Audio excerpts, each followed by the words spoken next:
Dito po yung menu namin dito, fried chicken po at saka budbud. Baka ba yung next year po maglalagay din ako ng crispy pata.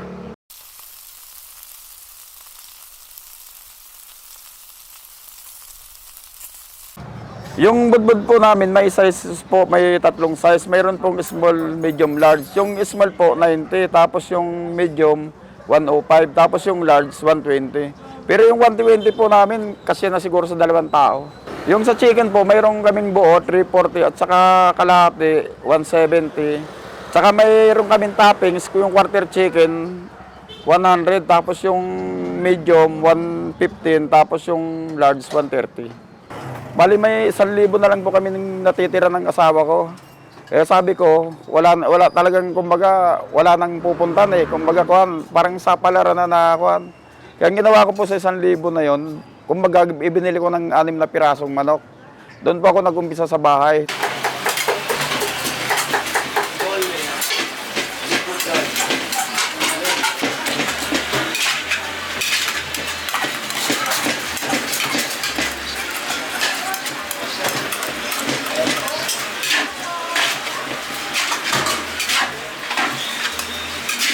Balang ginamit ko po kasi yung lutuan yung kwan lang eh, yung talagang yung double burner lang sa kusina. Eh. Gusto ko na nga po sumuko noon eh, tapos naghanap na nga po ako ng, kumbaga investor. Nang sabi ko po noon sa mga napag-aalokan ko, sabi ko, bigyan mo lang ako ng 10% sa tubo. Labas na lahat ng, kumbaga labas na lahat ng expenses. Yung kumbaga yung kita lang namin, 10% lang sa akin. Ay wala pong kumagat noon, walang pumatol sa akin. Oh, kumbaga walang nagtiwala.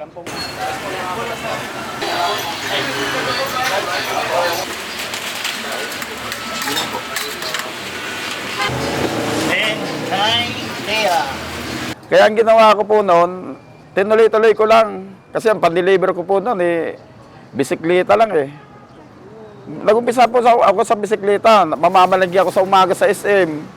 Tapos pagkagaling ko pamalingki sa SM, titimplahan ko yung manok, magluluto ako. Tapos pag may order, de-deliver ako, bisikleta lang. Ang sabi po ng yung mga customer namin, ang manok daw namin, kalasa ng mga sikat na restaurant, yung pang-restaurant daw po yung lasa niya. Kasi sa totoo naman po talaga na yung timpla ko po ng manok, kumbaga parang makikita mo lang sa mga restaurant lang din na malalaki. Kasi po talagang purong manok lang, wala pong breeding. Kasi po nung kaya po ako nagtayo din ito, kasi katulad ko na mahirap nga, talagang kumbaga ang kuhan ko noon, kumbaga ang talagang adikain ko noon na kumbaga yung makatikim, kumbaga matikman ng mga ordinaryong tao, yung mga katulad ko, yung kalasa ng mga sikat na restaurant na sa murang halaga lang talaga. Kumbaga yung abot kaya lang. Ang tinda po namin talaga sa Caloocan, manok lang. Doon po talaga kami nakilala sa manok. Tapos dito po sa QC, kaya kami nagkaroon ng budbud. Yung mga tao po dito na mga dumada nung gumagawa ko ng pwesto, ay nagsasuggest sila na maglagay ng budbud. Kaya ayun po, nilagyan ko ng budbud. Dito po kasi, habang gumagawa po ako, nag-ikot-ikot naman ako, tinitikman ko rin yung mga budbudan. Eh siyempre pagka marunong po tayo magluto kung ano po yung natitikman natin na pagkain, kung ano lasa, siyempre makukuha natin po yan kaysa pagka marunong po na kusinero din.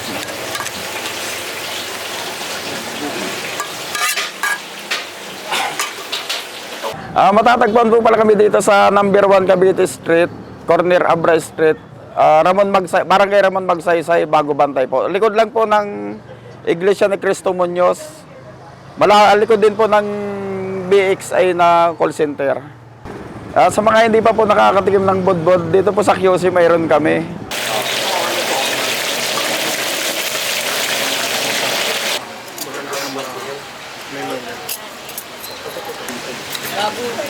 Kaya dapat talaga, kailangan talaga natin lumayo. Hindi pwedeng hindi.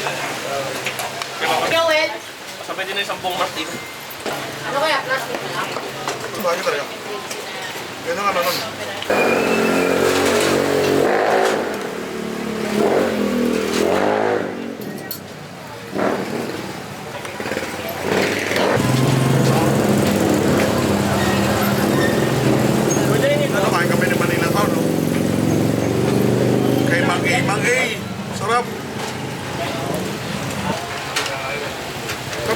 Sarap.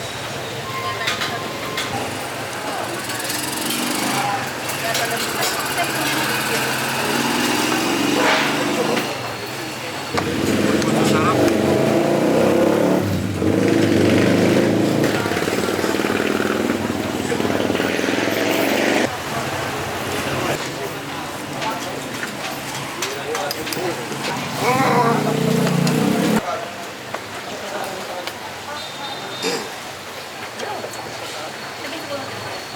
Tayo kayo dito kay Mang A Fried Chicken House. Sobrang solid dito. Ang mga hinihintay mo, pag napanood mo yung video na to, alam mo na. Puntaan na dito kay Mang A Fried Chicken House. Double G, Manila Town,